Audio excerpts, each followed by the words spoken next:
পড়ছিলাম তাজমহল, কলমে প্রিমা ফারনাজ চৌধুরী। পর্ব সংখ্যা ২৬। ফোন হারিয়ে তাসনিভার এমনিতেও মেজাজ ঠিক নেই, তার উপর আনিস ভাইয়ের জেরা একদম ভালো লাগছে না তার। আনিসের কলিগরা সবাই চলে এলো কিছুক্ষণের মধ্যেই। সবটা শুনে তারা তাসনিভার বন্ধুদের ঘিরে ধরেছে। জবাব দিতে যাচ্ছে কেন তারা এরকম বলল। বয়সে তাদের জুনিয়র, কিন্তু কথাবার্তার কি ছিরি। সরি না বলা অবধি তারা কোথাও যেতে পারবে না। তাসনোভা বিড়বিড়িয়ে বলল, আমি আমার ফোন পাচ্ছি না, আর এরা আছে এদের তালে। সে হন্য হয়ে ফোনটা খুঁজছে।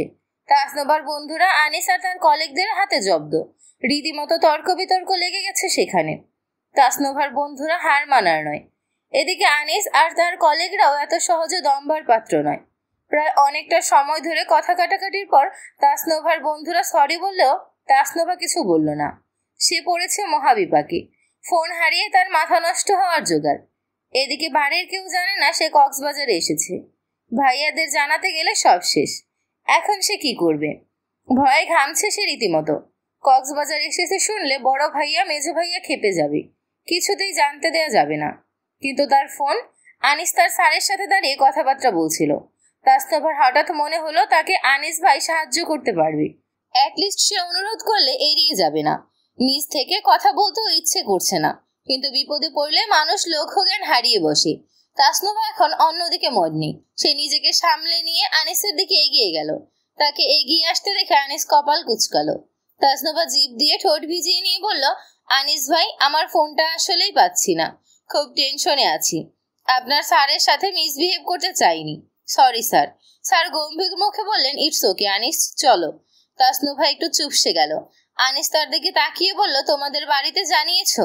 তাসনোভা চুপ হয়ে গেল। আনিস কপাল কুচকে চেয়ে রইল। তাসনোভা একটু সময় নিয়ে বলল, আসলে আমি হুট করে চলে এসেছি, বাড়িতে জানাইনি। ফোন কখন হারিয়েছে? আমরা ব্যাগগুলো একসাথে রেখেছিলাম ওখানে বালির উপরে। ব্যাগের ভেতর আমার ফোন ছিল। আর কারো ফোন ছিল না? ওদের ফোন ওদের হাতে আছে, শুধু আমারটা নেই। ব্যাগগুলো এলোমেলো পেয়েছিলে? না, ঠিকঠাক ছিল। বুঝতে পারছি না কিছু। ব্যাগ যেখানে রেখেছো সেখানে ভালো করে দেখো। হয়তো ব্যাগ থেকে পড়ে গিয়ে কোনো কিছুতে ঢাকা পড়েছে। তোমার ফোন বন্ধ ছিল? না, বন্ধ ছিল না। চার্জ ছিল? খেয়াল করিনি, মাথা কাজ করছে না। আনিস কিছুক্ষণ চুপ করে রইল। তাসনোভা এদিক ওদিক তাকাচ্ছে বারবার। টেনশনে তার হাত পা ঘামছে। আনিস তার স্যারকে কিছু একটা বলে তাসনোভাকে বলল, ব্যাগ কোথায় রেখেছো দেখাও দেখি। তাসনোভা তাকে নিয়ে গেল। বালুর উপরে জুতো, ব্যাগ সবকিছু রেখে পানিতে নেমেছিল তারা। জায়গাটায় কিছু চিপসের প্যাকেটও ফেলেছে। তাসনোভা বলল, এখানে ছিল সবগুলো। এসে দেখি ব্যাগ থেকে ফোন উধাও। তার পাশেই আপনার স্যার দাঁড়িয়েছিল। তাই সবাই ভেবেছে। আনিস একটু কঠোরভাবে বলল, স্যার তোমার ফোন চুরি করবে? তুমি জানো উনি কত বড় পোস্টে আছেন? ফোন চুরি করতে যাবে কোন দুঃখে? না জেনে কথা বলা কতটুকু যৌক্তিক? তাসনোভা চুপ করে রইল। অন্য সময় হলে আনিসের এমন কথার ধার ধারত না সে। বিপদে পড়েছে বলে চুপ আছে। আনিস জায়গাটায় খোঁজাখুঁজি করলো অনেকক্ষণ। ফোনটা পাওয়া গেল না। কেউ চুরি করেছে এটাও বিশ্বাস হচ্ছে না। সন্দেহজনক কাউকে দেখা যাচ্ছে না আপাতত। তাসনোভার দিকে তাকালো সে। তাসনোভার চেহারা দেখে মনে হচ্ছে সে ফোন না পেলে আর বাড়ি ফিরবে না। আনিস শেষমেশ দীর্ঘশ্বাস ছেড়ে বলল, ফোন না পেলে আর কিছু করার নেই। তাসনোভা কপালের এক পাশ চেপে ধরল। সবাই বকবে আমাকে। আনিস বলল, কিছু করার নেই, হোটেলে ফিরে যাও, পারলে বাড়িতে জানাও। আর একটা কথা, পারলে তোমার বন্ধু বান্ধব সবার ব্যাগ চেক করো। তাসনোভা অবাক চোখে তাকালো। আনিস বলল, ওরা চুরি করছে বলছি না, হতে পারে তুমি ওদের ব্যাগে রেখেছো, তোমার ব্যাগ মনে করে। আমি ওদের ব্যাগ চেক করবো এখন? না হলে কিছু করার নেই, আমি গেলাম।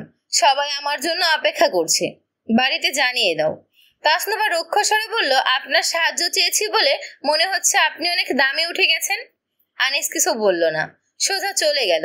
মেয়ে মানুষ মানেই ঝামেলা। তাসনোভাকে ওর বান্ধবীরা টেনে নিয়ে গেল। তাসনোভা এবার কাঁদছে রাগে, দুঃখে, ভয়ে। রাতে অঝরে বৃষ্টি নামলো। সাইনা পুলের ওখানে ছিল তখনও। ভালো লাগছিল না বৃষ্টিতে ভিজতে। তাজদার এসে দেখলো সে ভিজে গিয়েছে ইতোমধ্যে। আনিসও ছিল সাথে। আনিস এখানে আছে সেটা তৌসিফ জানিয়েছে ফোনে।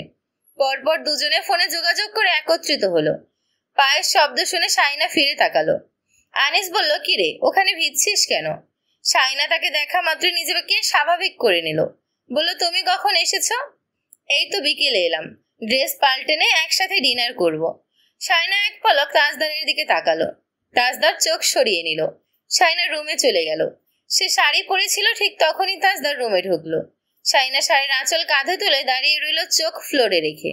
তাজদার চোখ সরিয়ে নিজের কাছে মনোযোগ দিল। শার্ট পরতে পরতে কাকে যেন ইচ্ছে মতো বকে যাচ্ছে। সাইনা কিছু বুঝতে পারছে না। শার্ট পাল্টানো দেখে বিরক্ত লাগছে। কয়েক ঘন্টা পর পর শার্ট পাল্টাবে, বেড়াতে এসেও একই কাণ্ড। এগুলো কি ধরনের বদ অভ্যাস? আবারও গর্জে উঠল তাজদার। সাইনা তা শুনে চমকে গেল। কাকে বকছে এভাবে? কথার আগামাথা কিছু বুঝতে পারছে না সে। শার্টের বোতাম ঠিক করতে করতে কানে ফোন চেপে ধরে সাইনার দিকে তাকালো তাজদার। বলল, আশা হোক। সাইনা তার পেছন পেছন বেরোলো। সেখানকার রেস্টুরেন্টে খাওয়া দাওয়া চললো একসাথে। আনিস সবার সাথে তাজদারের পরিচয় করিয়ে দিয়েছে। তাজদার সবার সাথে ভালোভাবে কথাবার্তা বলছে। আনিসের ভালো লেগেছে সবার সাথে ভালোভাবে গল্পগুজব করছে দেখে। 10 বছর আগে তাজদার সিদ্দিক হলে এমনটা অবিশ্বাস্য ছিল। তাজদার তাসনুভার উপর খেপেছে, ইচ্ছে মতো বকেছে। সামনে পেলে কি করবে তাসনুভা সেটা ভেবেই চুপসে গেছে। ডিনার করার জন্য তাকে আসতে বলেছিল, সে ভয়ে আসেনি। জানিয়েছে সে খেয়ে ফেলেছে বন্ধু বান্ধবদের সাথে, কাল দুপুরে খাবে তাদের সাথে। আনিস তাজদারকে বলল রাগারাগির দরকার নেই, কিন্তু তাজদার শুনছে না। সে তাসনুভাকে আসতে বলছে, না এলে সে নিজেই যাবে। তাসনুভা তার ফোনটা পেয়েছে বান্ধবীর ব্যাগে। আনিসের কথা সবার সাথে শেয়ার করেছিল সে। সবাই মিলে যে যার ব্যাগ খোঁজাখুঁজি করতেই তাসনুভার ফোনটা পাওয়া গেল। অথচ তারা 3-4 ঘন্টা পাগলের মতো ফোনটা খুঁজে বেরিয়েছে। ফোনটা পাওয়ার পর সবাই বসে হো হো করে হাসছে তাসনুভার পাগলামের কথা ভেবে। কিন্তু তাসনুভা এখনো স্বাভাবিক করতে পারছে না। সে না গেলে ভাইয়া এখানে চলে আসবে। যদি সবার সামনে সিন ক্রিয়েট করে। খাওয়া দাওয়া শেষে অনেকক্ষণ মিলে সবাই মিলে গল্প গুজব করলো।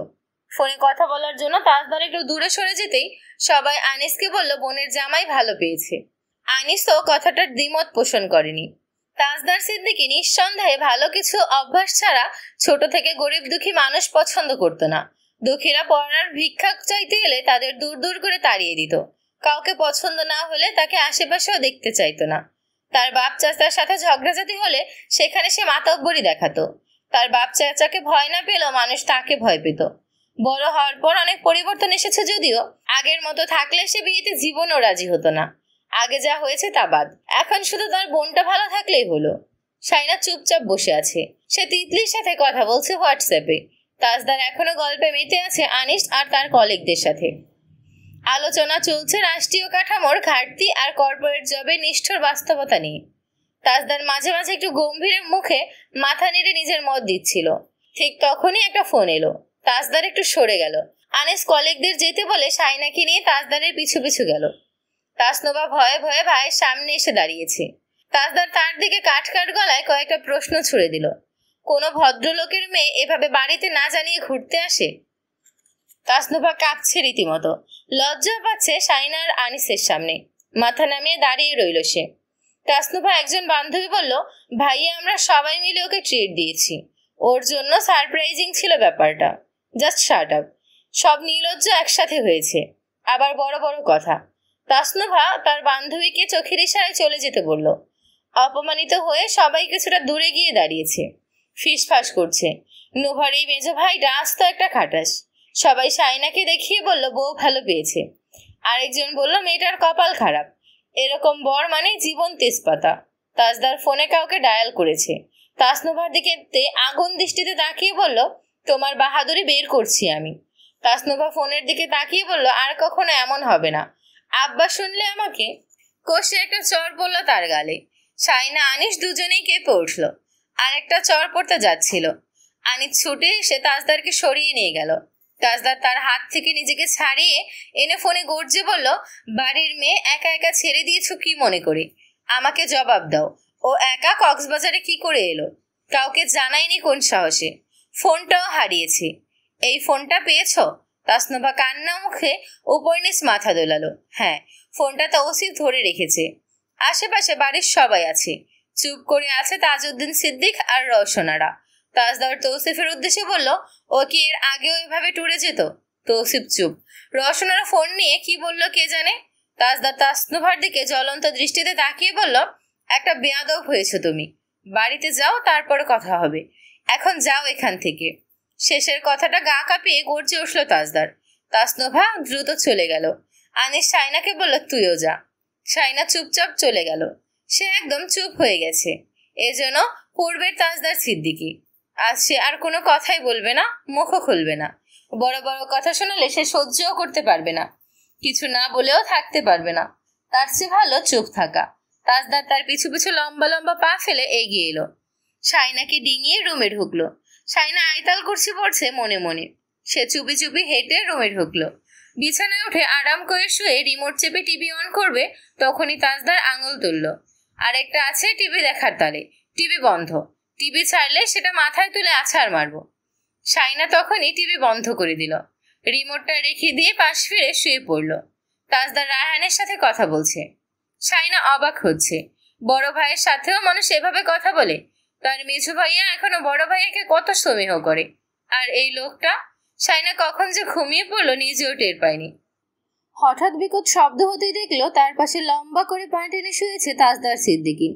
পিঠের নিচে বালিশ রেখে হেলান দিয়ে বসেছে। টিভির সাউন্ড বাড়িয়ে দিয়েছে। শাইনা বালিশটা তুলে কানের উপর চাপা দিল। তাজদার সাউন্ড আরো বাড়িয়ে দিয়ে মনোযোগ দিয়ে নিউজ দেখছে। শাইনা তার দিকে কিছুক্ষণ এক দৃষ্টিতে চেয়ে রইল। তারপর বিরক্ত হয়ে বলল, জার্নি করে এত দূরে এসেছি, একটু শান্তিতে ঘুমোতেও পারছি না। আপনি কি কারো ভালো মন্দ বুঝেন না? তাজদার টিভির সাউন্ড একটুও কমালো না। কথাটা যেন সে শোনেইনি। শাইনা তার হাতের মুঠোয় থাকা রিমোটটা ধরতেই তাজদার তাকে আচমকা ঠেলে বিছানায় ফেলে দিল। শাইনা সরে এসে বিড়বিড়িয়ে বলল, ছোট লোককে আবার যখন তখন ছুতে সমস্যা নেই। কি বললে? শাইনা শান্তভাবে বলল, স্পষ্ট শুনেছেন কি বলেছি। তুমি নিজেকে ছোট লোক বলে দাবি করছো? শাইনা রিমোট কেড়ে নিয়ে টিভি বন্ধ করে দিল। তারপর শুয়ে পড়তে পড়তে বলল, হ্যাঁ, সেটা আপনিই বলেছেন। ছোট লোকের সাথে এক বিছানায় ঘুমান ভেবে আপনার লজ্জা হওয়া উচিত। আমার তো অসম্ভব ঘৃণা হয় আপনার মুখে ছোট লোক শুনেও আপনার সাথে ঘুমাতে। কয়েকদিন পর বলবে অমুকের বাচ্চার মা। পরিচয়টাই আমার কাছে লজ্জার। আপনি জ্ঞানী মানুষ হলে বুঝবেন। আর বেশি বলবো না। তাজদার সিদ্দিকী তাকে ঠেলে বিছানা থেকে ফেলে দিল। শাইনা বিপদের শঙ্কা বুঝে তার বুকের শার্ট চেপে ধরে। গলা ধরে ফেলেছিল, ফলস্বরূপ তাজদারকে নিয়ে পড়ে গেল একসাথে। আঘাত বেশি শাইনাই পেয়েছে। চ্যাপটা হয়ে গেল সে তাজদারের বুকের নিচে। কোমরটা মনে হচ্ছে গেল। মাথার নিচে তাজদার সিদ্দিকীর শক্ত হাত ছিল, তাতে ব্যথা আরো বেশি পেয়েছে সে। তাজদার তার মুখের দিকে তাকালো। শাইনার নাক কাঁপছে, চোখ জল জল করছে। তাজদার তাকে ব্যথায় কোকড়াতে দেখে তুলে বালিশে হেলান দিয়ে বিছানায় বসিয়ে দিল। এলোমেলো বিনিটা সামনে ঝুলে আছে। মাথায় আর কোমরে ব্যথা পেয়ে ঘেমে উঠেছে সে। বুক ধরফর করছে। পানি খাওয়া দরকার। সে ফুপিয়ে উঠে আবার নিজেকে শান্ত করাচ্ছে দেখে তাজদার ফুঁসে উঠল। শাইনা দুই বাহু চেপে ধরে তার দিকে মুখ ফিরিয়ে বলল, তুমি এক্স্যাক্টলি কি চাইছো সেটা বলবে?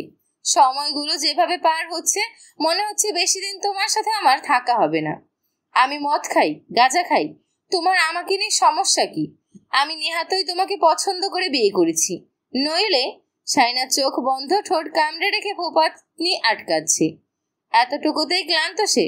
সামনে কি অপেক্ষা করছে জানে না, কিন্তু এই লোকটার সাথে বেশি দিন এভাবে চলতে থাকলে সে মরে যাবে। সে আঘাত পেয়েছে, তার মধ্যে এভাবে চেপে ধরেছে একটু পানি না দিয়ে। সে কি চায় স্পষ্টভাবে বলে দিয়েছে ওই দিন। আবারও বলেছে সে কি চায়। তাকে ওভাবে বসে নীরবে কাঁদতে দেখে তাজদার সরে গেল। ঠোঁটের কাছে হাত রেখে পায়চারি করতে করতে শাইনার দিকে বারবার তাকালো। বিয়ের আগে মনে হচ্ছিল সবটা সহজ, খুব সহজ, কিন্তু এখন মনে হচ্ছে বিষয়টা খুব জটিল। শাইনার দিকে এগিয়ে গেল সে একটা কথা বলার জন্য। শাইনা তার দিকে চোখ মেলে তাকালো। ওই চাহনিতে কি ছিল যা তাজদার সিদ্দিকীর পদক্ষেপ থামিয়ে দিল? শাইনা তার দিকে চোখে জল নিয়ে তাকিয়ে বলল, দুমুঠো ভাতের আশায় আমি আপনার কাছে আসিনি।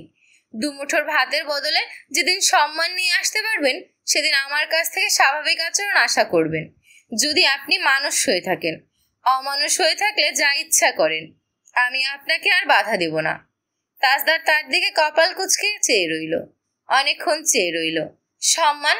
সবার বিরুদ্ধে গিয়ে এত টাকা পয়সা খরচ করে বিয়ে করেছে, এটা সম্মান নয়? তাকে কথাটা বড্ড ভাবালো। সম্মান? শাইনা মমতাজ তার কাছ থেকে সম্মান চায়। সে বেরিয়ে যাচ্ছিল। শাইনা বলল, কোথায় যাচ্ছেন বলে যান। এটা বাড়ি নয় যে আমি দরজা বন্ধ করে ঘুমিয়ে পড়ব। তাজদার তার দিকে ফিরে তাকালো, গম্ভীর মুখে বলল, মরতে যাচ্ছি। সমুদ্র যদি টেনে নেয় তো ভালোই, আর যদি বেঁচে ফিরি তবে আমি তোমাকে তোমার বাড়িতে পাঠিয়ে দেব। এত চ্যাটাং চ্যাটাং কথা শোনার জন্য বিয়ে করিনি, সবার বিরুদ্ধে গিয়ে এত টাকা পয়সা খরচ করে। তুমি আমাকে কি মনে করো আমি জানি না। আমি তোমার সাথে স্বাভাবিক হতে চাইছি বলে কাছে ঘেঁষছি। আজকের পর থেকে আমার পাও তোমার কাছে যাবে না, আমি তোমার মুখও দেখব না। তুমি এখনো আমাকে চেনোনি। বলেই সে বেরিয়ে গেল। অনেকটা সময় পার হয়ে গেলেও এলো না। শাইনা ঘুম ঘুম চোখে আনিসকে ফোন দিল। আনিস ফোন রিসিভ করলো। হ্যাঁ বল। শাইনা ঢোক গিলে বলল, ভাইয়া তুমি কোথায়? আমি তো শুয়ে পড়েছি। কেন? উনি কোথায় গেল জানি না। কোথায় গেছে বলে যায়নি? শাইনা হঠাৎ করে হাত কাঁপছে। এখন তো ঝড় হচ্ছে, পানিতে কি নামা নিষেধ? আনিস বলল, কি সব বলছিস? এখন বাইরে যেতে দিলি কেন? কোনো কাজে বেরিয়েছে? হ্যালো। শাইনা বলতে বলতে ফোন রেখে বেরিয়ে গেল। জোরে বাতাস বইছে, রাগে দুঃখে তার কাঁদতে ইচ্ছে করছে। এই লোকটা তাড়াতাড়ি লন্ডন চলে গেলেই ভালো। এত অশান্তি আর নিতে পারছে না সে। তাজদার সিদ্দিকী কোথায় গিয়ে বসে আছে কে জানে। তবে শাইনা তাকে খোঁজার জন্য বেরিয়ে গেল। একটু দায়িত্ববোধ তারও আছে। ভয়ে তার গা শিরশির করছে। এরকম ঝড় হলে সে জীবনও এখানে আসতো না। হঠাৎ তার পা জোড়া থেমে গেল। ওই দূরে কেউ বসে আছে একলা। শাইনা ডাকলো, শুনছেন? সে অন্য কোনো সম্বোধন জানে না, কি বলে ডাকবে সেটাও খুঁজে পেল না। তাজদার সিদ্দিকী ঘাড় ফিরিয়ে তাকালো। ঝড়ের বেগে ছুটে আসছে শাইনা মমতাজ।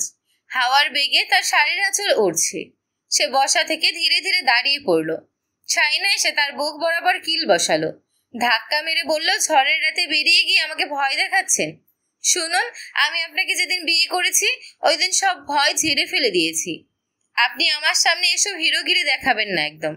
তাজদার তাকে বলল, তোমাকে এখানে কে আসতে বলেছে? যাও তো মাথা না খেয়ে। শাইনা তার শার্ট টেনে ধরল।